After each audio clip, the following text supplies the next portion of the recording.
is Hector Martinez, and I'm a speech therapist here at Highlands, and today I will be defining aphasia.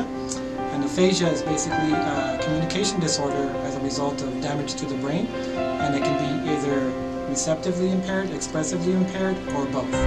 Hi, my name is Tislia Orozco. I'm a speech-language pathologist here at Highlands.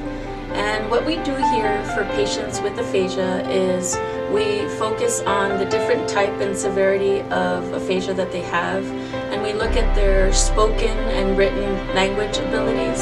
And we do this on an inpatient and outpatient setting, helping them communicate and understand language so that they can use this on their daily lives.